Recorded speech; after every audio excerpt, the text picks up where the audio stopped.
قوة إلا بالله العلي العظيم. بسم الله الرحمن الرحيم. الحمد لله الملك الحق المبين، والصلاة والسلام على سيد المرسلين وخاتم النبيين ورحمة للعالمين سيدنا ومولانا أبي القاسم محمد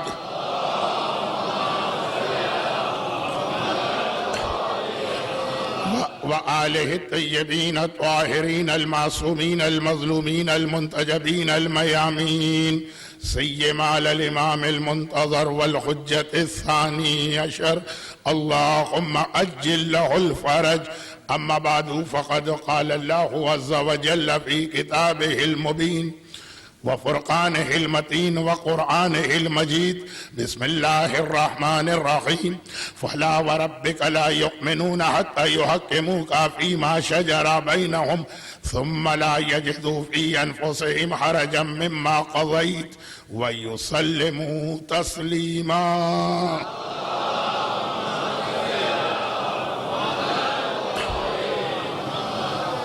آج آپ حضرات کو فرش اعلیٰ پر اس انداز سے بیٹھنے کی زحمت نہیں ہوگی جو گزشتہ 3 دن سے شہادت کی رات، اس سے پہلے جمعے کی رات، شب جمعہ جو زحمت آپ کو ہوئی، اور نہ ہی حسینیہ زہرا کی انتظامیہ کے لیے کوئی مسئلہ بنے گا. 2 مختصر سی گزارشات شروع مجلس میں. پہلی گزارش وہ یہ ہے کہ اس مجلس کے جو مجالس کا یہ سلسلہ ہے، اس کے درمیان بعض اوقات تاریخ کی وجہ سے یا شب جمعہ کی وجہ سے موضوع سے ہٹ کے کوئی بات آ جاتی ہے، اور وہ خود اپنی جگہ بعض مومنین کے لیے اتنی اہم ہوتی ہے کہ لوگ کہتے ہیں کہ مولانا اب آپ اپنا اصل موضوع چھوڑیں اور اس بات کو مکمل کریں. جیسے خاص طور پر جب کبھی شب جمعہ گفتگو ہوگی تو یا تو موت کا ذکر ہوگا، اس میں تو کوئی نہیں کہے گا، وہ تو ہاتھ جوڑ کے لوگ کہیں گے مولانا اتنا بھی آپ نے کہہ دیا تو بہت کہہ دیا. لیکن دوسرا ذکر زمانے کے امام کا ہوگا. موجودہ حالات میں دنیا میں جس تیزی سے تبدیلیاں واقع ہو رہی ہیں، کہ جیسا میں نے 2 سال پہلے عرض کیا تھا کہ ہمارے والد کی 50-55 سال کی زندگی میں شاید ظہور کی 2 نشانیاں پوری ہوئی ہوں، جو ہم 1 سال میں 15-20 نشانیاں پوری ہوتے دیکھ رہے تھے 2 سال پہلے. اب تو ہر گھنٹے کے بعد کوئی نہ کوئی ایسی خبر آ جاتی کہ ایک مرتبہ وہ ساری احادیث اور مولا کے خطبات یاد آ جاتے ہیں جو ظہور کے بارے میں ہیں. تو بڑا دلچسپ موضوع اس لیے بھی بن جاتا ہے کہ جو آپ لوگ اخبار میں پڑھ کے آئے، ٹیلی ویژن کے خبرنامے میں سن کے آئے، ویسی حدیث آگے. تو یہ ہر جگہ میرے ساتھ یہ ہوتا. بہرحال 21 محرم سے 30 محرم کا یہ عشرہ جو کہ وارث کربلا امام زین العابدین علیہ السلام کے لیے، میں اس میں اپنے اصل موضوع سے نہیں ہٹ پاؤں گا. مومن امام چہاروں کی نگاہ میں یہ ایک گزارش اس لیے کی گئی کہ مسلسل تحریر کے ذریعے سے یا بالمشافہہ ملاقات میں یہ ایک مومنین کا دباؤ ہوتا ہے. پہلی بات. دوسری بات، جیسا کہ یہ مسئلہ بھی گزشتہ چند سالوں سے ہے، اب یہ بہت مختصر بات میں کہہ رہا ہوں. دوسری، کہ چند سالوں سے اب یہ ایک مسئلہ بھی ہے کہ دنیا کے جس علاقے میں جاؤ، صاحبان ایمان ایسی مصیبتوں اور پریشانیوں اور ذاتی اور اجتماعی مسائل میں گھرے ہوئے ہوتے ہیں کہ الہی عظم البلا برئ الخفا وانقطع الرجا کی منزل نظر آتی. مومن کو امید بھی نہیں نظر آتی کہ اس کے حالات بدلیں گے. وضاقت الارض، لگتا ہے زمین تنگ ہو گئی. منعت السما، لگتا ہے کہ آسمان بھی بند ہو گیا. تو چنانچہ مومن کا سب سے بڑا سہارا دعا ہے. اب لوگوں کے سوالات آتے ہیں کہ مولانا فلاں مسئلہ فلاں مسئلہ فلاں مسئلہ کوئی دعا بتائیے. یہ ہر سال ہوتا ہے اور میں 2-3 سال تو اس وجہ سے اپنے اصل موضوع کو چھوڑ کے دعا کے عنوان پہ بھی چلا گیا تھا. لیکن اب میری یہ معذرت کہ چونکہ میں صرف یہاں 10 دن کا بیان کر رہا ہوں اور حجت الاسلام مولانا ناصر مہدی صاحب قبلہ آپ کے درمیان مستقل موجود ہے اور ایام ازاں میں اور علماء کرام بھی آئیں گے جو زیادہ وقت یہاں پہ قیام کریں گے، تو آپ حضرات ان مسائل کے لیے علماء سے رجوع کریں. ایک طالب علم سے رجوع کرنے کا کوئی اتنا فائدہ بھی نہیں ملے گا. لیکن ایک سوال جو اس وقت بھی میری جیب میں ہے، انگریزی میں لکھا گیا. طالب علم سوال کرتا ہے کہ مجھے سوال بہت بڑا، ممبر کا وقت بڑا قیمتی. طالب علم سوال کرتا ہے کہ میرا حافظہ اور میموری اتنی اچھی نہیں ہے، میں امتحانات میں جتنی محنت کرتا ہوں اتنے نمبر نہیں آتے، اور آپ کا حافظہ وہ مجھ سے کہہ رہا ہے میں نے دیکھا بہت اچھا، کیونکہ آپ 4 سال پہلے کی مجلس کا بھی حوالہ دیتے ہیں اور 6 سال پہلے کی بھی. تو کیا ایسا طریقہ ہے کہ آپ ہمیں بتا دیجئے.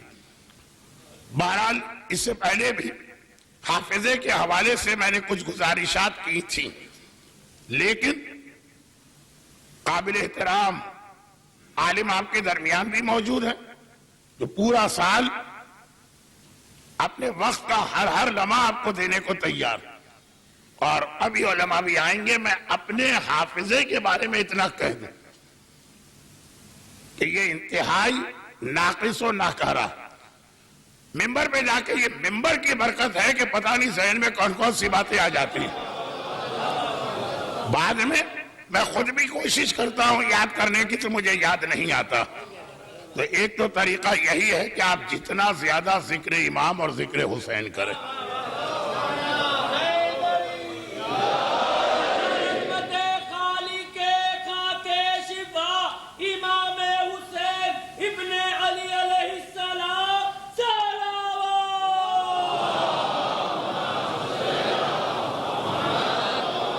یہاں میں کل رات کے موضوع سے ملا، بات ختم ہوئی تھی عزاداری پر. عزاداری اتنے فوائد اور برکتیں بھی لے کے آتی ہے. ہم ان فوائد کے لیے عزاداری نہیں کرتے. ہمارا نقصان بھی ہو تب بھی ہم عزاداری کریں. لیکن یہ کیسے ممکن ہے کہ رحمت للعالمین کے لال کا ماتم کریں اور جو قرآن جس رسول کے رحمت کا ذکر کر رہا وہ رحمت آپ تک نہ پہنچے. تو اب عزاداری کا ایک فائدہ یہ بھی، مگر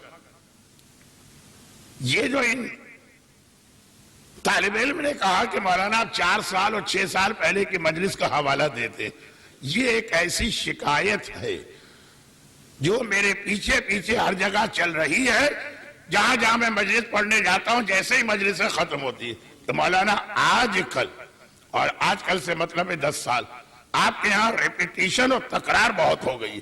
وہی مجلسیں تو حقیقت بھی یہی ہے کہ اسی لیے مجھے یاد رہتا کہ 4 سال پہلے کیا پڑھا جو ابھی پڑھ رہا ہوں تو مجھے یاد بھی ہے، اور 6 سال پہلے کیا پڑھا جو میں ابھی پڑھ رہا ہوں.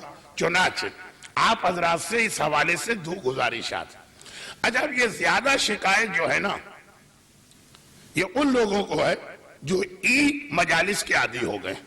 آج کل یہ لفظ بہت چلنے لگا ہے نا کہ ٹکٹ اور اکاؤنٹ اور فلاں جو کمپیوٹر کے اور انٹرنیٹ کے نشے کے عادی. زیادہ ان کو شکایت ہے کہ وہ عزاخانے کی صف عزا پہ آ کے تو مجلس سنتے نہیں.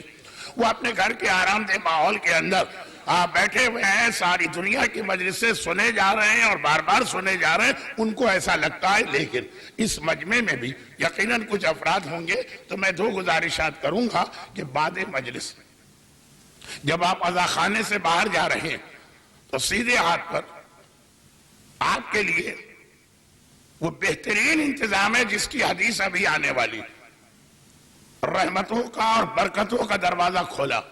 عزاخانے کے اندر عزاخانے کی کمک کے حوالے سے، جبکہ کسی عزاخانے کو کسی کی مدد کی ضرورت نہیں ہے، عزاخانے دعائے فاطمہ زہرا سے چلا کرتے. مگر اپنی حیثیت کے مطابق صرف ایک دن نہیں، 1 درہم 2 درہم 5 درہم 10 درہم آپ یہ دیتے ہوئے باہر جائیے. اور دوسری بات، وہیں پہ انتظامیہ بیٹھی ہوگی تو ان سے یہ درخواست بھی کیجیے گا کہ آئندہ سال ان کو قطعا نہ بلایا جائے. وہی بات پڑھ رہے ہیں.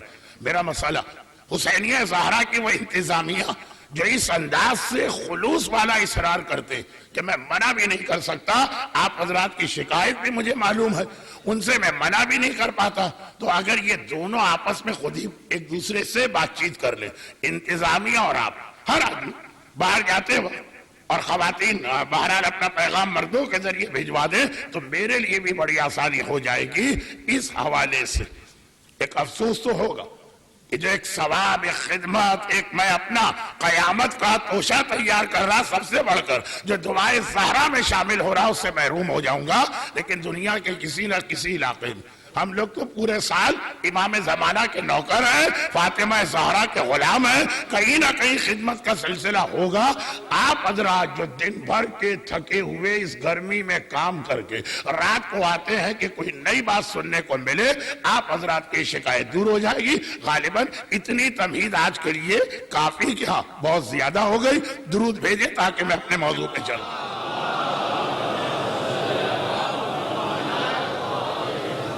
گردجی صاحب کوئی ضرورت تو نہیں ہے نا مجمع کو بلانے کی؟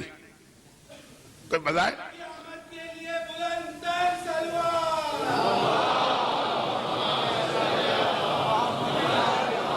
پھر بھی آپ حضرات تھوڑا تھوڑا آگے آ ہی جائیے کیونکہ اب آخر تک لوگ بیٹھ چکے اور جگہ بیچ میں بہت ہے.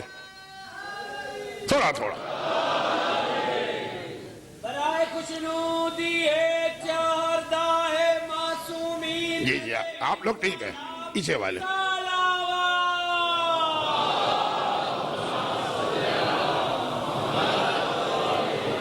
کل گفتگو ہو رہی تھی، بلکہ 2 دن سے گفتگو ہو رہی تھی کہ حق بولنا ہر مومن کی ذمہ داری ہے، جس کو امر بالمعروف کا نام دیجئے، تبلیغ کا نام دیجئے، ظلم کے خلاف جہاد کا نام دیجئے. الفاظ الگ الگ ہوں گے. اور سورہ نساء کی جس 65ویں آیت کو میں نے اب سرنامہ کلام بنایا ہے، وہ آیت تو بہت لمبی. فَلَا وَرَبِّكَ لَا يُؤْمِنُونَ حَتَّى يُحَكِّمُوكَ فِي مَا شَجَرَ بَيْنَهُمْ ثُمَّ لَا يَجِدُوا فِي أَنفُسِهِمْ حَرَجًا مِّمَّا قَضَيْتَ. مجھے صرف اس کے آخری 2 لفظوں پہ بات کرنا تھی. وَيُسَلِّمُ تَسْلِيمًا. اے حبیب، مومن کا کام یہ ہے کہ تو حکم دے، وہ آنکھیں بن کر کے اس کی اطاعت کرے گا. اور اس کے لیے ایک ٹریننگ، ایک تربیت وہ مومن کو دلوائی جاتی ہے، اور اس تربیت کا مختصر نام ہے نماز. نماز اطاعت کا بلائنڈلی فالو کرنے کا نام ہے. نماز کس کا نام؟ بھوک لگ رہی ہے نہیں کھائیں گے، کیوں؟ اس کا حکم آ گیا. پیاس لگ رہی ہے نہیں پیئیں گے، کیوں؟ بھائی اس کا حکم آ گیا. ہنسی آ رہی ہے نہیں ہنسیں گے، کیوں؟ اس کا حکم آ گیا. رونا آ رہا ہے نہیں روئیں گے، کیوں؟ اس کا حکم آ گیا. کھڑے ہونے کا دل چاہ رہا ہے جھکیں گے، اس کا حکم آ گیا. لیکن مزہ آ گیا نماز میں، مزہ آ گیا. 2 سجدے کیے، دل چاہ تیسرا بھی کر لو، نہیں کریں گے، کیوں؟ اس کا حکم ہے. دل چاہ رہا ہے شرابی شراب کے نشے میں فجر کی نماز 2 رکعت پڑھائے، 4 رکعت، اور پلٹ کے پوچھے کافی ہے کہ کچھ اور بڑھا دو، وہ الگ بات ہے.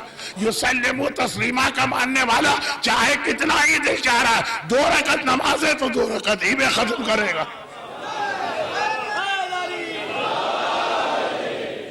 کیوں؟ یہ اللہ کا حکم ہے. لیکن سوال یہ ہے کہ جو اللہ کا حکم ہے، یہ ہم اللہ کے حکم کی اطاعت کر رہے ہیں یا رسول خدا کی اطاعت کر رہے ہیں؟ اللہ نے آ کے ہم کو بتایا فجر کی نماز 2 رکعت، یا اللہ نے آ کے بتایا کہ ہر رکعت میں 2 سجدے، یا اللہ نے آ کے بتایا نہ کھانا نہ پینا نہ ہنسنا نہ رونا؟ ہمیں تو رسول نے بتایا. ہمیں کیا پتا اللہ ہم سے کیسی نماز چاہتا ہے؟ ہم جس نماز میں جس حکم پر عمل کر رہے ہیں وہ رسول کی وجہ سے کر رہے ہیں. اور یہ جواب پیغمبر نے اس کو دیا تھا.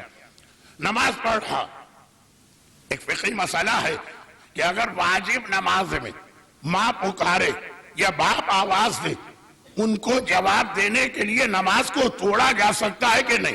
یہ ایک مسئلہ. سنت نماز میں تو یقیناً اجازت ہے، لیکن واجب نماز وہ اپنی جگہ. اب بات اس سے ایک درجے اوپر کی ہے. اور بہت مشہور روایت, نمازی نماز پڑھ رہا, رسول خدا نے آواز دی, وہ نماز پڑھتا رہا, سبحان رب العظیم میں پڑھ رہا ہوں, سبحان رب الاعلیٰ پڑھ رہا ہوں, اپنے خدا کی عبادت کر رہا ہوں, رسول پکار رہے, سن رہا ہے, کیسے جواب دوں؟ نماز نہ ٹوٹ جائے. نماز ختم ہوئی, اللہ کے رسول قریب آئے, کہا کہ میں نے تجھے پکارا تھا, تو نے سنا کہ نہیں سنا؟ بھئی اگر نہیں سنا ہوتا کسی وجہ سے کوئی مجبوری تو الگ بات. کہا یا رسول اللہ سن لیا تھا, تو پھر جواب کیوں نہیں دیا؟ کہا کہ میں اللہ کی نماز پڑھ رہا تھا. کہا یہ نماز تجھے بتائی کس نے؟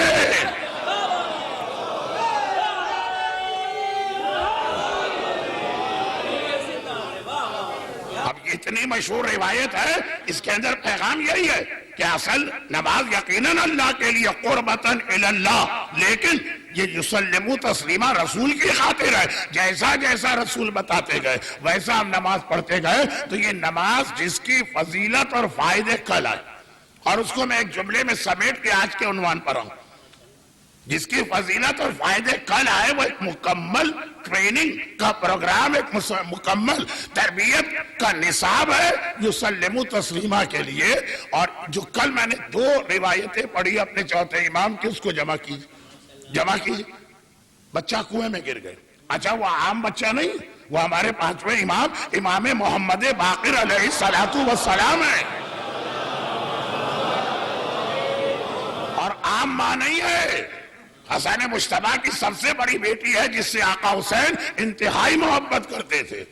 یعنی جس طرح سے حسن کے بیٹوں میں قاسم سے جو حسین کو محبت تھی, حسن کی بیٹیوں میں وہی محبت اس فاطمہ بنت حسن سے تھی. ایسی ماں ایسا بیٹا. مگر ہمیں جو پیغام دینا تھا, چوتھے امام نے نماز کو جاری رکھا, اور بعد نماز کہا کہ اگر میں اس کی بارگاہ سے منہ پھیر لیتا تو وہ بھی اپنی توجہ مجھ سے ہٹا لیتا, پھر اسے کون بچاتا؟ میں نے اس کی نماز جاری رکھی, اس نے اپنی توجہ میرے حال پہ جاری رکھی, تو میرا یہ مسئلہ, یہ دنیا کا مسئلہ ہے. اولاد کو خطرہ, جان کو خطرہ, صحت کو خطرہ, کا نماز, اور وہ آخرت کی بات, جہنم کی آگ سے یہ نماز بچائے گی. تو اگر میں اسے بہت مختصر ایک جملے میں سمیٹ دوں, دنیا کے مسائل کو بھی نماز حل کرے گی, اور آخرت کی بھی. اور سیرت سجاد کی ہے, سیرت علی کی ہے, سیرت حسین کی ہے, سیرت رسول کی ہے, حکم خدا کا. نماز ہمیں رسول سے ملی, نماز ہمیں علی سے ملی, نماز برستے تیروں میں ہمیں حسین سے ملی, نماز جلتی ہوئی آگ اور تپتی ہوئی ریتی میں ہمیں سجاد سے ملی. ایک جملے میں اس کو سمیٹ کے آج کی مجلس آگے بڑھاؤں, اور وہ یہ کہ ایک دعا ہم لوگ بہت مانگتے ہیں, اور یہ دعا جس عبادت کے حوالے سے قرآن میں آئی, وہ عبادت کا بیان 1-2 دن بعد شروع ہوگا. وہ نماز کا ہائر اسٹیج ہے. کسی کو ایک بڑے مقابلے میں حصہ لینے کے لیے تیار کرنا ہے, مثلا 1 گھنٹے کا کوئی ایسا مقابلہ ہے تو ایک دم سے 1 گھنٹے کی تیاری نہیں ہوگی.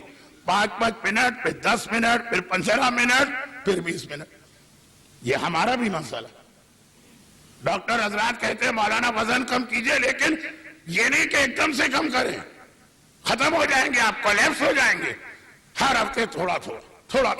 یہ وزن کا مسئلہ, یہ تربیت کا مسئلہ, ہر چیز کا یہ اصول ہے کہ پہلے چھوٹا پھر بڑا. تو نماز کی جب معراج ہوتی ہے, جہاں تربیت مکمل ہوتی ہے, یہ آیت وہاں کے بارے میں جو آپ حضرات نماز میں پڑھتے ہیں, ربنا آتنا فی الدنیا حسنہ وفی الاخرۃ حسنہ.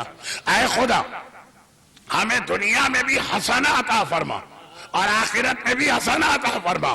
اب اگر آپ نماز کے فائدے دیکھیں تو یہ آیت دراصل نماز ہے جو دنیا میں بھی حسنات لاتی ہے اور آخرت میں بھی حسنات کو لے کے آتی ہے. چوتھے امام کی سیرت کے 2 واقعات. کنویں میں, ہاں درود بھیج دے محمد و آل محمد. کنویں میں گرا ہوا بچہ محفوظ رہا, یہی تو ہے فی الدنیا حسنہ. اور جہنم کی آگ سے نماز نے بچایا, یہی تو ہے وہ پھر آخرت حسنہ. تو نماز نہ ہوئی. ربنا آتنا فی الدنیا کی آیت کی تفسیر عملی ہو گئی. ایک بار اس پہ عمل کر کے دیکھیے. اب اس کے بعد اس کا اس سے بڑا مرحلہ آئے گا، لیکن وہ آج نہیں. آج یہ کہ اب یہ امام معصوم یہ نماز کی اتنی تربیت دے رہے تاکہ یسلمو تسلیما. نماز تمہیں ٹریننگ دیتی ہے کہ رسول کے احکامات پہ کس طرح سے آنکھیں بند کر کے عمل کرنا ہے. یعنی جہاں رسول کہے نماز پڑھو وہاں نماز پڑھنا ہے، اور جہاں کہے نماز توڑو وہاں پہ نماز کو توڑنا ہے. نہ پڑھتے وقت اپنی عقل آئے گی کہ یا رسول اللہ ہم کو تو جنت مل چکی. ہر صاحب ایمان کے لیے جنت یقینی ہے. ہر عزادار حسین کے لیے عارفان بحقی کی شرط کے ساتھ جنت یقینی. ہمیں تو جنت مل چکی، یعنی ہم تو جہنم کے عذاب سے بچ چکے ہیں. پھر نماز کیوں؟ اس لیے کہ رسول نے کہا، جب کہا نماز پڑھو کوئی آرگومنٹ نہیں، کوئی بحث نہیں. اور جہاں کہا نماز توڑو وہاں پہ سپر متقی بننے کی ضرورت نہیں ہے. یا رسول اللہ ہم کیسے نماز چھوڑیں؟ نماز تو اللہ کی عبادت ہوتی ہے. نماز کا حکم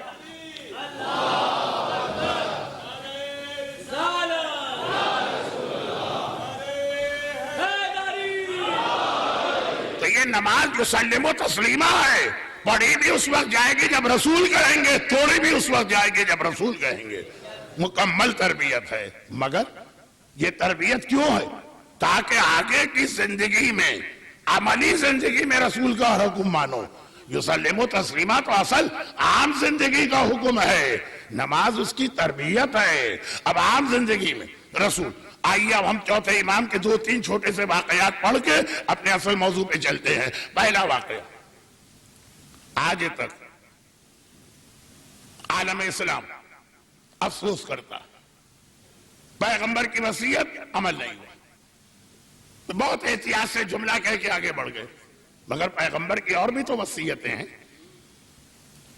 ہمارے چوتھے امام، امام زین العابدین علیہ الصلوۃ والسلام، یہ سیرت میں واقعہ لکھا ہے کہ کربلا سے آ کے 35 سال امام کی بات ہو رہی ہے. امام کی بات، جب کبھی کوئی عالم یا طالب علم امام کے پاس پہنچتا ہے، امام کھڑے ہو کر اس کو ایک احترام اور عزت دیتے ہیں اور کہتے ہیں کیونکہ ہمارے جد رسول خدا کی آخری وصیتوں میں یہ شامل ہے کہ صاحب علم کا احترام کرو. یہ بھی رسول کی ایک وصیت ہے. صاحب علم اور طالب علم ان کا احترام یہ وصیت رسول. اور بہت اہم حدیث میرے ذہن میں آ رہی ہے، لیکن چونکہ وہ بعض علماء نے کہا 11ویں کیے، بعض نے کہا 5ویں کیے، اور آج میں اپنے عنوان کو چوتھے امام تک رکھ رہا ہوں تو وہ حدیث کل بھی آ سکتی. ایک بات یہ یاد رکھیں. اور یہاں پر اگلی ایک حدیث اور سنی، بہت اہم. یہ چوتھے امام کی سیرت. وہ اگلی حدیث پڑھنے سے پہلے چوتھے امام ہی کی ایک حدیث اور پڑھ دوں جو میرے نماز کے موضوع سے بھی متعلق. دیکھیں نماز ایک تربیت ہے. پھر کیا بات کہ نماز پڑھنے والا ہی نواسہ رسول کے گلے پہ خنجر چلانے کی کوشش کر. شمر نمازی نہیں تھا یہ ہم کو پتا، لیکن اس لشکر میں کچھ نمازی تو تھے نا. اگر نماز ایک ایسی ہی تربیت ہے تو وہ لوگ، اور بہت کثیر تعداد میں وہ لوگ ملتے ہیں جو اہل بیت اور ان کے چاہنے والوں کے خون سے وضو کر کے نماز پڑھا کرتے. یہ کہاں سے آ گئے؟ اگر نماز ایک تربیت ہے. یہ مثال آپ مجھ سے پوچھ لیجیے. اب یہ 2 مثالیں میں اس لیے اپنی دیتا ہوں کہ یہ سنی سنائی نہ ہو، اپنے آپ پہ گزری ہوئی. نتیجہ یہ نکلا کہ میں اپنی بیماریاں بھول جاتا ہوں، جہاں جہاں مجلس پڑھ کے آتا ہوں مجمع کو اچھی طرح یاد رہتی. میں بہت پرانا شوگر کا مریض، بہت پرانا، اور انسولین پر آ کر بھی اس کے بہت ہی ہائی ڈوز پر ہوں. لیکن ڈاکٹر حیران، پریشان. آپ روزانہ 2 گھنٹے واک کرتے ہیں، اسے پتا میں 2 گھنٹے واک بھی کرتا ہوں. آپ کہیں گے مولانا کہیں سے نظر نہیں آ رہا، لیکن ہے یہ ایک مسئلہ. غذا بھی میری بہت مختصر اور دوائیاں بھی ساری استعمال کر کے انسولین. ایک بار اس نے پوچھ لی کہ مولانا یہ ماجرا کیا؟ میں نے کہا یہ آپ بتائیں گے، آپ ڈاکٹر ہیں، میں کو تھوڑی ڈاکٹر ہوں۔ کہا لیکن ہماری سمجھ میں نہیں آ رہا جب تک کہ آپ سارے حقائق نہیں بتائیں گے۔ میں نے کہا کہ بھئی مجھے گلاب جامن کا بڑا شوق ہے، ہر کھانے کے بعد آدھا کلو گلاب جامن تو کھاتا ہی کھاتا ہوں۔ اب وہ سر پکڑ کے بیٹھ گئے، اور بیٹھنا چاہیے۔ کہا کہ پھر کیا فائدہ ہوگا آپ کی واک کا، آپ کی ڈائٹ کا اور آپ کی دوا کا، جب تک کہ آپ اس کے ساتھ پرہیز نہیں کریں گے۔ اچھا گلاب جامن تو میں نے آپ کے لیے کہی کیونکہ مجھے گلاب جامن زندگی میں کبھی بھی پسند نہیں تھی، لیکن آپ حضرات، ورنہ میں تو آئس کریم کا شوقین، اور جب کبھی دوران حج آج بھی ہم لوگ بیٹھ کے آئس کریم کھاتے ہیں، مجھے مرحوم علامہ جوادی آ جاتے ہیں، ہم دو اس شوق میں مشترک تھے، لیکن بات بہت موضوع سے ہٹ رہی ہے، واپس آ جائے۔ اب بڑی سے بڑی ٹریننگ 2 گھنٹے کی واک، شوگر کنٹرول کرنے کی ٹریننگ ہے، بیکار ہو رہی ہے کیونکہ ساتھ میں احتیاط نہیں۔ میں وہ عمل کر رہا ہوں جو اس ٹریننگ کے سارے فائدوں پہ پانی پھیر رہا کہ نماز اتنی اہم، وہ حدیثیں بھی ساتھ میں دیکھی جس میں ایک لسٹ بتائی گئی ہے کہ فلاں گناہ کرو گے تو نماز قبول ہی نہیں، فلاں گناہ کرو گے نماز منہ پہ مار دی جائے گی، فلاں گناہ کرو گے اللہ کے ہاں تمہاری نماز ہی نہیں جائے گی۔ وہ جب جائے گی ہی نہیں تو ٹریننگ کس چیز کی ملے گی؟ اچھا یہاں پہ ایک بات اور ہے، اس لیے کہ شیطان تو اس دنیا میں عجیب طریقوں سے بہکاتا۔ مولانا جب فلاں عمل سے نماز قبول نہیں تو ہم کیوں کریں، پھر نماز کیوں پڑھیں جب قبول ہی نہیں؟ مسئلہ ایک صاحب ہیں، ان کا ایسا جاب ہے کہ جس میں ان کو حرام روزی کمانا پڑتی، وہ کہتے کہ نہیں مولانا میں اس کو چھوڑ تو نہیں سکتا، اور آپ نے یہ ساتھ میں کہا کہ نماز قبول نہیں، تو اب یہ تو فی الحال میں یہ جاب نہیں چھوڑ سکتا، تو پھر جو نماز میں پڑھ رہا ہوں تو اپنا ٹائم کیوں ویسٹ کروں؟ نماز پڑھ کے اگر آخرت میں سزا ملی تو وہ زیادہ اچھے لگیں گے جو بغیر نماز پڑھے سزا پا رہے، کم از کم انہوں نے دنیا میں تو مزے لوٹ لیے نا، یہ خیال نہ آ جائے۔ تو جتنی روایتوں میں ہے کہ نماز قبول نہیں، ایک چیز سمجھ لیجیے، پھر بھی نماز پڑھنا فائدہ ضرور دے گا۔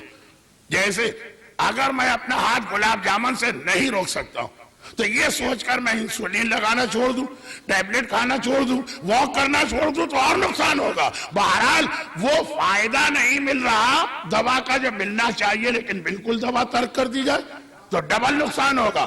تو نماز قبول نہیں کی روایتوں سے شیطان آپ کو دھوکے میں نہ ڈالے کہ اگر کسی وجہ سے ایک خاتون ہے کہتی ہے میں بے حجابی نہیں چھوڑ سکتی تو اب نماز چھوڑ دوں، نہیں، پھر بھی نماز پڑھتے رہو، قبول نہیں ہے لیکن کچھ نہ کچھ فائدہ ملے گا۔ یہ بہت مختصر میں نے اس لیے کہا کہ شیطان، ورنہ میں دیکھ بھی رہا ہوں کہ آپ میں سے کچھ لوگ نعرہ لگانے کے لیے تڑپ رہے ہیں اور کچھ لوگ درود بھیجنے کے لیے تڑپ رہے ہیں۔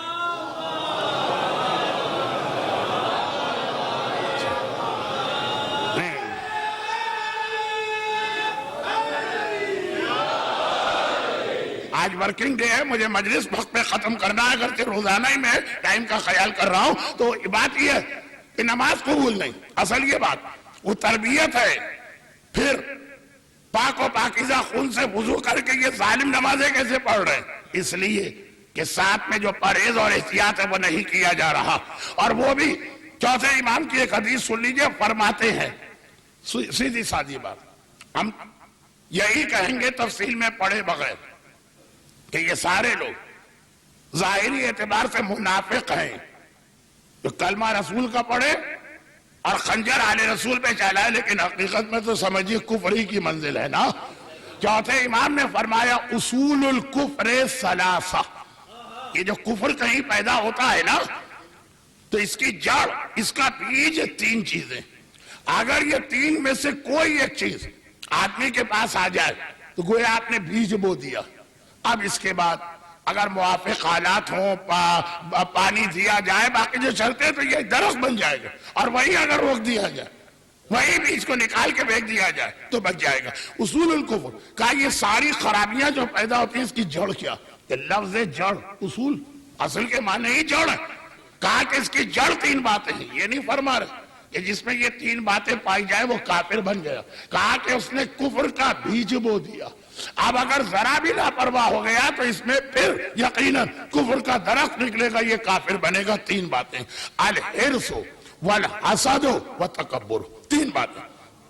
کہا جہاں پہ حرص آ جائے، جہاں پہ حسد آ جائے، جہاں پہ تکبر، گھمنڈ، غرور اور ایگوئزم آ جائے، وہ آدمی کو کفر تک لے جاتا ہے۔ حرص جتنا مل گیا ضرورت کے لیے کافی ہے، پھر بھی اور منہومان لا یشبعان، دو بھوکے ایسے ہیں جن کا پیٹ کبھی نہیں بھرتا۔ میں اکثر کہتا ہوں کہ یہاں پہ ہماری لکھنؤ کی اردو میں کہا جائے گا ان کو ہوکا ہوتا، دو بھوکے ایسے منہومان لا یشبعان، طالب و علم و طالب و مال، جسے علم کا مزہ آ جائے کتنا ہی وہ پڑھ لے اور سیکھ لے اس کا پیٹ نہیں بھرے گا، اور علم اور علم اور علم پڑھتے جاؤ۔ ہمارا مرجع 95 سال کی عمر میں اگر بستر پہ آخری سانسیں لے رہا ہے تب بھی چاہے گا 2 آیتیں 2 حدیثوں پہ اور ریسرچ کر لے۔ یہ واقعات ہیں ہمارے مراجع کے، یہ واقعات ہیں ہمارے مراجع کے۔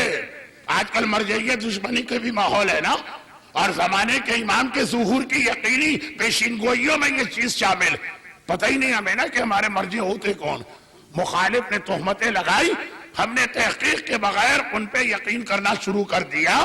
لیکن یاد رکھیں پیغمبر کی حدیث، ابھی میں اس عنوان پہ جا نہیں رہا ہوں، آئے گا یہ عنوان آگے چل کر، کیونکہ چوتھے امام کی سیرت میں یہ بھی ایک بہت اہم پیغام، گرچہ آج کے بعد 4 مجلسیں بچیں گی لیکن انشاءاللہ یہ سارے جو وعدے پورے ہوں گے، ابھی حدیث پوری ہو جائے۔ اور دوسرا طالب مال، جتنا بھی اسے مل جائے، شروع میں ہر ایک یہی کہتا ہے نا خدا بندہ 2000 درہم کی ایک نوکری مل جائے، بچوں کو روٹی چٹنی روٹی دے دے، وہ بس وہ 2 لاکھ بھی کمائے گا تب بھی کم رہے گا۔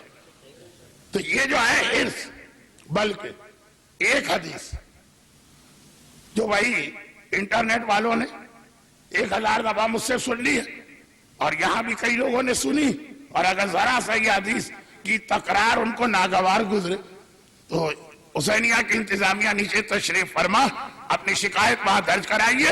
وہ پوری میں نے ایک موقع پہ کبھی نہیں پڑھی، تو کسی نے کہا کہ مولانا یہ حدیث ایک بار پوری پڑھ دیجئے، آج تو میرے موضوع میں آ گئے۔ اور وہی چوتھے امام کی حدیث سے ہم استفادہ کرتے ہوئے آگے بڑھ رہے ہیں کہ 3 چیزیں کفر کا بیج ہیں، وہ دیا دل میں، پھر اب انسان وہی پہ اسے کنٹرول کر لے تو ٹھیک۔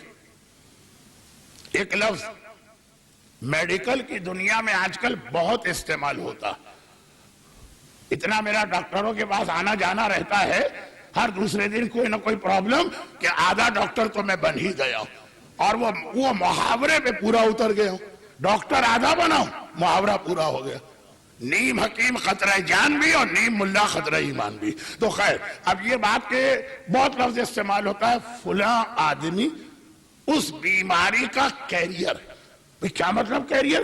کہا کہ یہ ہیپیٹائٹس سی، یہ ایڈز ہے اور بہت ساری بیماریاں، اس کے وائرس جسم میں پہنچ گئے، 20 سال بعد سامنے آئیں گے، 25 سال بعد سامنے آئیں گے، ہو سکتا ہے کہ آج آپ کا ٹیسٹ بھی نکلے بالکل کلیئر، مگر یہ ایسی خطرناک بیماریاں ہیں کہ جسم میں کہیں جا کے بیٹھ جاتی ہے۔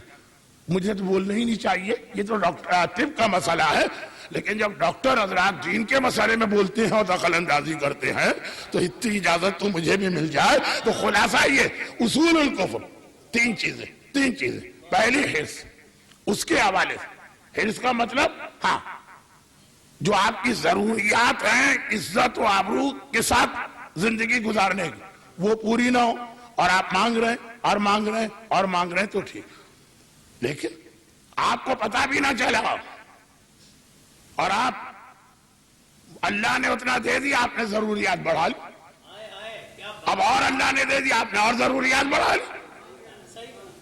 ایک بہت ہی بے ڈھنگی مثال، بھونڈی مثال سامنے آ رہی، اس لیے کہ روزی کے حوالے سے اکثر لوگ کمپلین کرتے، اور میں جب یاد دلاتا ہوں کہ 20 سال پہلے آپ کیا مانگ رہے تھے اور آج کتنا مل رہا ہے پھر بھی آپ کو کم لگ رہا ہے، تو چھوٹی سی مثال، ایک لباس دنیا میں پینٹ شرٹ رائج ہے، اور ایک ہمارا لباس، میرا اپنا قومی لباس کرتا شلوار۔ کرتے شلوار کا سب سے بڑا نقصان یہ کہ وزن بڑھتا ہے، پتہ ہی نہیں چلتا، کیونکہ اس کو آپ جتنا چاہے پھیلا لیں، 2 کلو وزن بڑھ گیا، ہم نے 1000 بند کھول کے دوبارہ باندھ لیا، پتہ ہی نہیں چلا، پینٹ تو ٹائٹ ہو گئی، وہاں تو فوراً پتہ چل گیا کہ بھائی وزن کم کرنا، لیکن شلوار اور کرتے کو تو آپ جتنا وزن بڑھاتے جائیے آپ اپنے لباس کو بڑھاتے جا رہے ہیں. تو یہی مسئلہ بہت سے لوگ روزی کے لیے بھی کرتے کہ اللہ نے دے دیا اتنا کہ عزت و آبری سے گزارا, انہوں نے اپنی ضروریات ہی کو بڑھا دیا اور ان کو چاہیے. تو یہ تو ایک بہت لمبا موضوع ہوگا. خلاصہ یہ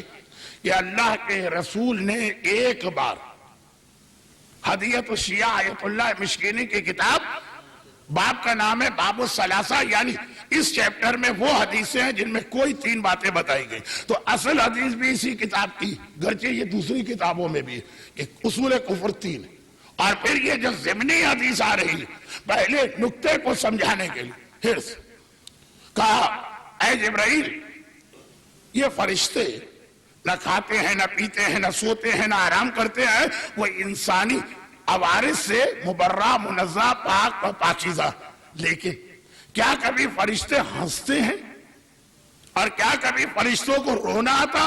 ٹکڑے ٹکڑے میں یہ حدیث میں اکثر پڑھتا ہوں کیونکہ جبرائیل نے جواب میں 6 باتیں بتائی.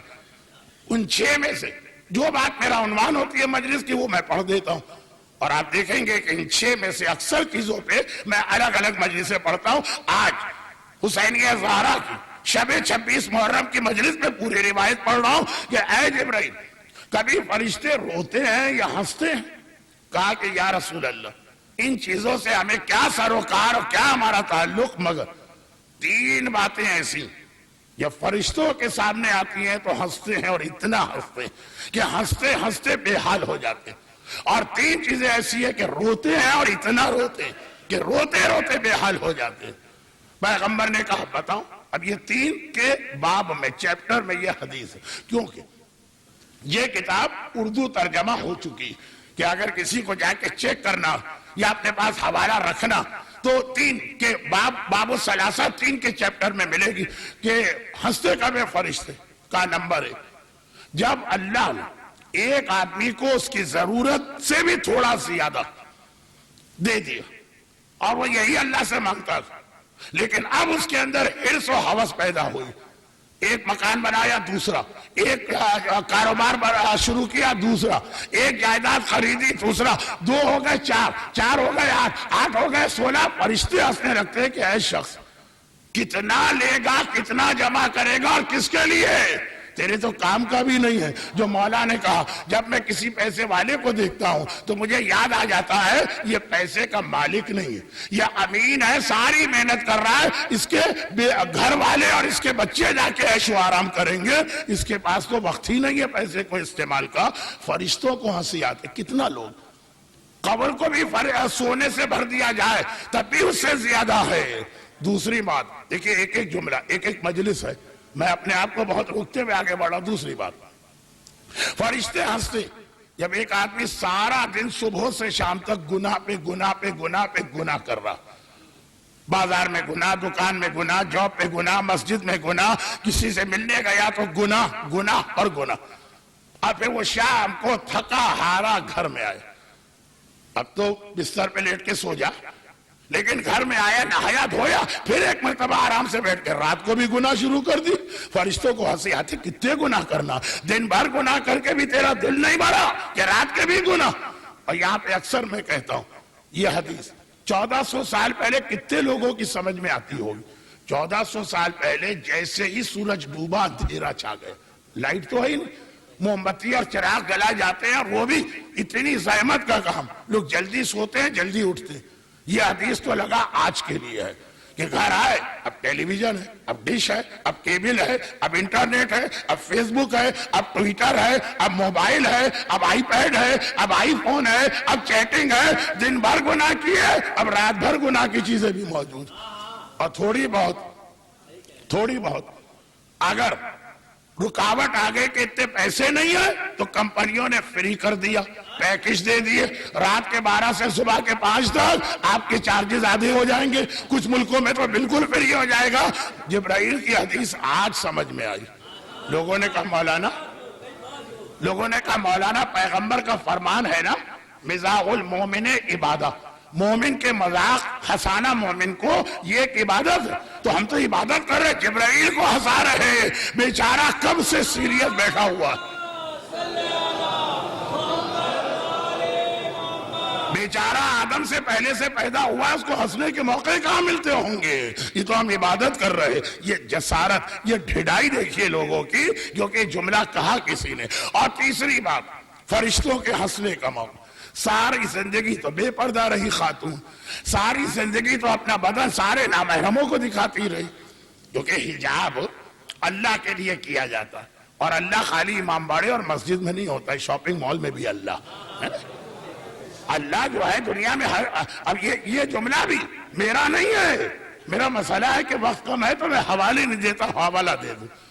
جا کا نہیں، جا الرجل الى علی ابن الحسین فقال انا رجل عاص لا اصبر عن المعصیہ فاذنی بموعظہ فقال افعل خمسة اشیاء اطلب موضعا لا یراک اللہ فیہ۔ یہ حدیث میں نے پڑھی۔ گناہگار علی ابن الحسین زین العابدین علیہ السلام کے پاس آیا، جیسے بیمار آدمی کبھی محسوس کرتا ہے کہ میں بیمار ہوں، کہا انا رجل عاص، مولا میں مانتا ہوں کہ گناہگار، لا اصبر عن المعصیہ، کیا کروں؟ گناہ کا موقع آتا ہے کنٹرول نہیں کر پاتا، مجھے کوئی نصیحت کیجئے۔ امام نے کہا اطلب موضعا، گناہ کرنا ہے کر لے، میں اجازت دیتا ہوں، ایسی جگہ گناہ کر لا یراک اللہ فیہ، جہاں اللہ تجھے نہ دیکھ رہا، جب اللہ ہی نہ دیکھ رہا وہ کر لے جو گناہ تیرا دل چاہے۔ تو اگر شاپنگ مال میں اللہ اپنی آنکھیں بند کر لیتا ہے، نعوذ باللہ، برتھ ڈے پارٹی میں اللہ ذرا آنکھیں بند کر لیتا ہے، نعوذ باللہ، شادی بیاہ کے اندر اللہ ذرا سو جاتا ہے، لا تاخذہ سنۃ ولا نوم، نہ اسے نیند آتی ہے نہ اسے اونگ آتی ہے، مگر یہ جو ہمارے یہاں حجاب کی دو قسمیں ہو گئی نا، ضمنی بات، اصل جملہ تو جبرائیل کا، یا رسول اللہ ساری زندگی بے حجاب گھومنے والی، جب موت آ گئی تو کیا کفن میں اسے لپیٹا جاتا ہے، مجال ہے کہ ایک بال نظر آ جائے، صرف چہرہ کھلا ہے جو زندگی میں بھی اجازت، اور پھر قبر میں اتارا جاتا، اور کوئی بڑی احتیاط کرنے والے بزرگ اعلان کر دیتے کہ بھائیو آخری دیدار کر لو، خبردار کوئی نامحرم نہ آنے پائے، خالی محرم، اور فرشتے پیٹ پکڑ پکڑ کے ہنس رہے، جب دیکھنے دکھانے کے قابل تھے تب تو کسی سے نہیں چھپایا، اور جب سڑتا ہوا لاشا بن رہی ہے اور کوئی نہ دیکھے گا تب اتنا حجاب کیا جا رہا۔ تین موقع پہ فرشتے ہنستے یا رسول اللہ، اور اب وہ تین موقع سن لیجئے جہاں فرشتے روتے۔ وہی بات جو میں نے کل کہی، حدیث کا ایک جملہ ایسا کہ وہ ربط مسائب بھی بن سکتا ہے، بنتا ہے، اس وقت کیونکہ بیچ تقریر میں آیا تو جملہ ابھی پڑھوں گا، شاید اسی سے آخر میں ربط مسائب کا تین موقع ہیں۔ پہلا، جب کوئی غریب الوطن اس حالت میں سفر کے درمیان مرتا کہ نہ گھر والے، نہ بچے، نہ کندھا دینے والا، نہ کفن پہنانے والا، تو فرشتے روتے، ہزاروں قطار روتے۔ جب عام غریب الوطن پہ روتے ہیں تو واقعا جو غریب الغربا ہے۔ دوسری بات، جب کسی یتیم پہ کوئی ظلم کرتا ہے اور وہ بلبلا کے روتا ہے کہ خدا بندہ مجھے کوئی بچانے والا نہیں ہے تو یہ کتنا ظلم کر رہا، کاش میرا چچا عباس ہوتا، کاش میرا بابا حسین ہوتا۔ جب یتیم، کسی بھی یتیم، فرشتے روتے ہیں، اور ایسا کہ آنکھوں میں زار و قطار آنسو آتے ہیں۔ اور نمبر 3، جب بڑی منتوں کے بعد، بڑی مرادوں کے بعد، بڑی دعاؤں کے بعد کسی کے یہاں بیٹا پیدا ہوا اور اس نے اس سے بڑی امیدیں باندھ لی، یہ بڑا ہوگا، جوان ہوگا، میرا قوت بازو بنے گا، میرا سہارا بنے گا، بڑھاپے میں یہ میری کمائی میرے کام آئے گی، اور پتہ چلا کہ بوڑھا باپ بیٹا رہا اور اس کی آنکھوں کے سامنے اس کا جوان بیٹا مر گیا۔ اللہ، جب وہ بوڑھا باپ جوان کا لاشا دیکھ کے یا روتا ہے یا اگر لوگوں کے سامنے نہ رو سکے اس کا کلیجہ ٹکڑے ٹکڑے ہوتا، فرشتے روتے۔ کربلا میں یہ تینوں باتیں جمع ہو گئیں، ایک غریب الوطن بھی مارا گیا، ایک یتیمہ تماچے کھاتی رہی، ایک بوڑھا باپ اکبر کا لاشا اٹھا رہا اور لاشا نہ اٹھا پایا۔ میں نے کہا یہ بہترین موقع ہے، لیکن 2 منٹ کے بعد میں اس روایت کے اس نتیجے پہ آتا ہوں۔ یہ حرص جو سب سے پہلی چیز روایت میں تھی، جائیداد پہ جائیداد، دولت پہ دولت، کاروبار پہ کاروبار، فرشتے ہنستے ہیں. یہ ہے حرص. ضرورت کا مل گیا, ہونا تو الٹا چاہیے. جتنا ملتا ہے اس کے اعتبار سے اپنے ضروریات کو کم کرو. اور ہم کرتے کیا ہے کہ جتنا ملتا جاتا ہے ضروریات کو بڑھاتے جاتے ہیں. امام نے کہا والحسد, جیلسی, اتنا بڑا گناہ کہ قابیل اپنے سگے بھائی حابیل کو, یعنی سگے سے مطلب وہی جو مفہوم آدم اور حوا کی اولاد کا, دنیا کی تاریخ کا پہلا قتل حسد کی وجہ سے ہوا. اور تیسری بات تکبر, جو شیطان کو پروردگار کی بارگاہ میں, وہی یسلم تسلیمہ کسے کہتے, جو کہہ دیا ماننا, آرگومنٹ نہیں کرنا کہ میں آگ سے بنا ہوں وہ مٹی سے بنا, میں افضل ہوں اور وہ مفضول, مجھے اس کے سامنے ایک سجدہ کروا رہا ہے, اپنے سامنے سجدہ کروائے تو میں تیار نہیں. یسلم تسلیم, جو جس طرح اور جب جو کہا جائے, کہا یہ تکبر. یہ تیسری چیز امام نے فرمایا یہ 3 گناہ ایسے ہیں جو اصول الکفر. نمازیں پڑھتے جاؤ اور یہ گناہ تمہارے پاس رہیں گے, نماز کے وہ اثرات اور فوائد تمہیں نہیں ملیں گے. اور یہیں رک کر اثرات اور فوائد کی بات ہوئی تو اب ہر عبادت کو ذہن میں رکھیے, خاص طور پر ایک عبادت. اب یہ بہت مشہور واقعہ میں پڑھ رہا ہوں اور اسی پہ آج کی مجلس تمام. بلخ جو آج کل رشین اسٹیٹ میں سے ایک میں ہے, وہاں کا رہنے والا مومن, بہت مشہور روایت ہے, ہر سال حج کے لیے آتا. اور کوئی حج کے لیے جائے تو کیسے ممکن ہے کہ مدینہ نہ جائے, مدینے بھی جاتا. اور مدینے جائے تو کیسے ممکن ہے کہ امام کی خدمت میں حاضری نہ دے, امام ہے چوتھے امام کی خدمت میں جاتا اور ہمیشہ جب جاتا امام کے حق لے کے جاتا. یہ 2 چیزیں ایسی جو رسول خدا کے زمانے سے چلی آ رہی ہیں, لیکن خاص اس کا سسٹم چوتھے امام نے بنانا شروع کیا. مرجعیت اور خمس, ہمیشہ حق لے کے آتا, حج کر کے واپس جاتا, بیوی کو بتاتا میں نے حج کیا, میں روضہ رسول پہ گیا, میں اپنے آقا اور مولا کے پاس گیا. بیوی نے کہا خالی ہاتھ آ رہے, انہوں نے کچھ دیا نہیں, یہ کیسے امام ہے کہ صرف لینا جانتے ہیں دینا نہیں جانتے. بیوی کا جملہ. اس نے کہا کہ نیک بخت کے کیا کہہ رہی ہے, وہ میرا آقا ہے, وہ میرا مولا ہے, وہ امام ہے, ان کے بارے میں ایسے جملے. روایت اتنی مشہور ہے کہ میں بہت مختصر کر رہا ہوں. اب یہ اگلے سال جب گیا اور خدمت امام میں پہنچا تو کھانے کا وقت تھا, امام نے اسے بٹھا لیا اور ایک مرتبہ اس کے ساتھ امام نے کھانا کھایا. بہت مشہور روایت, کھانا ہو گیا. اس کے بعد ایک بار امام نے وہ کنٹینر یا لوٹا یا جگ جو بھی ہے وہ لیا, کہا کہ لا میں تیرے ہاتھ دھلا دوں. گھبرا گیا, مولا آپ میرے آقا, آپ میرے مولا, آپ امام معصوم, میں آپ کا غلام, غلاموں کا غلام, میں یہ برداشت ہی نہیں کر سکتا. لائیے یہ لوٹا مجھے دیجئے, یہ جگ مجھے دیجئے, میں آپ کے ہاتھ دھلاؤں گا. امام نے ہاتھ آگے بڑھ دیے, نیچے وہ تشت ہے جس میں پانی گرتا. ایک مرتبہ اس نے پانی ڈالا, امام ہاتھ دھو رہے اور اس سے کہتے ذرا دیکھ تو صحیح تشت کے اندر کیا. اس نے کہا مولا پانی ہوگا, بھائی پانی گر رہا ہے تو پانی ہی ہوگا. کہا غور سے دیکھ. اب جو دیکھا تو اس نے ایک مرتبہ دیکھا یاقوت سرخ, اس سے تشت بھرتا چلا جا رہا. روک لیا اس نے پانی. مولا یہ میں کیا دیکھ رہا ہوں. امام نے کہا ہاتھ دھولا, پانی کو جاری رکھ. اب پانی ڈالا, امام نے کہا اب دیکھ کیا. اب جو دیکھا سبز زمرد, زمرد سبز, سارے قیمتی جواہرات ہیں.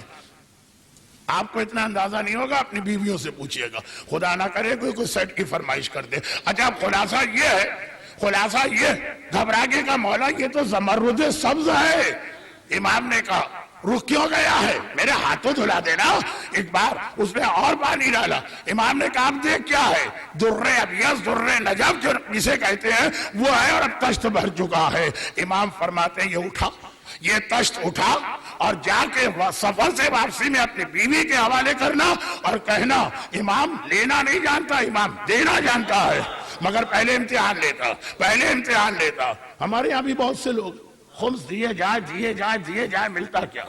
مگر ہر ایک کو پتا, ہر صحیح عقیدہ مومن کو پتا, ہماری سانس امام کی وجہ سے ملتی ہے، ہمارے بچوں کی روزی امام کی وجہ سے ملتی ہے، ہمیں اولاد امام کی وجہ سے ملتی ہے، ہمیں صحت امام کی وجہ سے ملتی ہے۔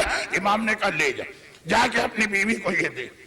اور یہ معجزہ ائمہ طاہرین سب سے زیادہ چوتھے امام ہی کے لیے ہونا چاہیے تھا، تاکہ مومن کو پتا چلے کہ یہ جو وعدہ ہے نا جس امام نے کیا ہے اس کے معجزے کو دیکھ۔ عام پانی کو کبھی یاقوت سرخ بنا دیا، کبھی زمرد سبز بنا دیا، کبھی در ابیض بنا دیا۔ جب عام پانی کو ایسا بنا سکتا ہے تو تمہارے وہ آنسو جو غم حسین میں بہے اگر وہ تمہیں جنت میں لے جائے تو اس امام کا وعدہ غلط نہیں ہو سکتا ہے۔ اسی امام کا وعدہ ہے نا، اپنے آنسوؤں کی قیمت کو پہچانو، یہ میری دادی کے رومال میں جمع ہوں گے، یہ تمہیں جنت میں لے کے جائیں گے، لیکن بات پوری ہو جائے۔ ایک بار حج سے واپسی میں جو اس سال گیا، جاتے ہی پورا تشت جواہرات سے بھرا ہوا بیوی کے سامنے رکھ دیا۔ گھبرا کے کہا یہ کہاں سے لے آئے، تمہاری تو اتنی حیثیت نہیں ہے۔ کہا آقا اور مولا نے تمہارے جملے کے جواب میں یہ بھجوایا۔ گھبرا کے کہا جو بلخ کے مکان میں صرف تجھ سے میں نے کہا وہ مدینے میں بیٹھے ہوئے امام نے اسی وقت سن لیا۔ کہا کہ ہاں اسی لیے تو میں ان کی امامت کا کلمہ پڑھتا ہوں۔ کہا ان کی تو زیارت میں بھی کروں، اگلے سال حج پر مجھے لے کے جاؤ۔ جیسے ہی مدینہ پہنچے مسافر خانے میں سامان رکھا، بیوی ایک دم سے گری، اسٹروک آیا، مر گئے۔ اب یہ سیدھا خدمت امام میں آیا، کہا فرزند رسول آج اس سال میری بیوی آپ کی زیارت کی تمنا میں آئی تھی۔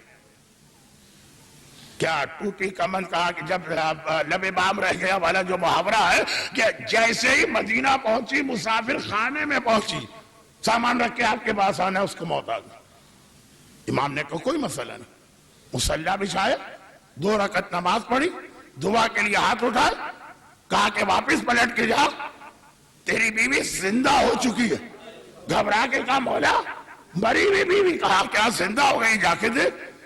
وہ وہاں گیا، مسافر خانے پہنچا، واقعا دیکھا بیوی خیر و عافیت سے بیٹھی ہے۔ کہا چلو تم مر گئی تھی، میرے مولا کی دعا سے پوری ہو، چلو امام کی زیارت کرو جس کے لیے بلخ سے آئی۔ پہنچ گئی، چہرہ دیکھا، کہا کہ میں ان کی زیارت کے لیے تو آئی تھی لیکن یہ چہرہ تو ابھی تھوڑی دیر پہلے میں نے دیکھا، ملک الموت میری روح لے کے جا رہا تھا، یہ راستے میں آ کے کھڑے ہو گئے۔ کہنے لگے موت کے فرشتے یہ روح میرے حوالے کر دے، یہ میرے چاہنے والے کی بیوی ہے، وہ خواہش کر رہا ہے۔ ملک الموت تو غلام ہے، خادم ہے، نوکر ہے۔ ملک الموت سے میری روح کو انہوں نے لیا اور لا کے واپس میرے بدن میں ڈالا، اور امام نے فرمایا کہ تیری موت آ گئی تھی، 30 سال کی زندگی میں نے تجھے عطا کی ہے، اب مزید 30 سال زندہ رہے گی۔ یہاں پہ یہ جملہ سنیے، جب شوہر آیا تھا کہ مولا میری بیوی مر گئی، 2 رکعت نماز پڑھ کے دعا کے لیے ہاتھ اٹھائے، بس یہ میرے آخری جملے، آج کی حد تک بات پوری ہو گئی۔ سورہ بقرہ آیت الکرسی، تیسرے پارے تلک الرسل کا پہلا پیج آیت الکرسی، جہاں آیت الکرسی ختم ہوتی ہے ہم فیہا خالدون، فوراً ابراہیم کا واقعہ آتا، اور ابراہیم نے اللہ کی 2 نشانیاں بتائیں، پہچان، ہم کیسے پہچانیں گے کون اللہ؟ ابراہیم نے 2 نشانیاں بتائیں۔ اذ قال ابراہیم ان اللہ یاتی بالشمس من المشرق فات بہا من المغرب، میرے اللہ کی پہلی نشانی یہ، وہ سورج کو مشرق سے نکالتا، اگر تو بھی خدا ہے تو سورج کو مغرب سے نکال۔ ترتیب آیات میں دوسری نشانی، اور پہلی نشانی یہ کہ ان اللہ یحیی الموتى، اللہ مردوں کو زندہ کرتا ہے، موت و حیات اس کے ہاتھ میں۔ کہا موت اور زندگی جس کے ہاتھ میں ہو وہ اللہ، جو سورج کو مغرب سے نکالے وہ اللہ۔ دادا نے سورج کو مغرب سے نکالا، پوتے نے مردہ کو زندگی عطا کی۔ جو دو نشانیاں تھی اللہ کی، قرآن کہہ رہا ہے، ابراہیم کہہ رہا ہے، جسے خدا صادق نبی کہتا ہے میرے اللہ کی نشانی مرنے والے کو زندہ کرتا ہے۔ پوتے نے دکھایا علی ابن حسین نے کہ دیکھو کس طرح مردہ زندہ ہوتا ہے۔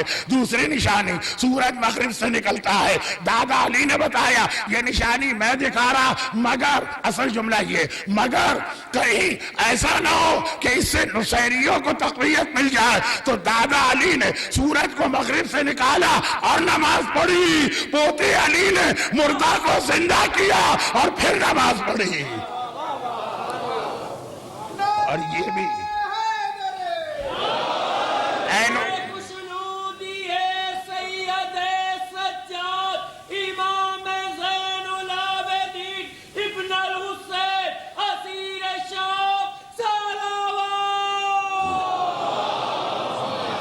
دیکھو نصیری دھوکہ نہ کھائیں، میں سورج کو مغرب سے نکال رہا جو میرے دادا خلیل نے اللہ کی نشانی بتائی، مگر فوراً 2 رکعت نماز پڑھ کے بتا رہا ہوں کہ رب العالمین اللہ وہ ہے، علی اللہ نہیں ہے۔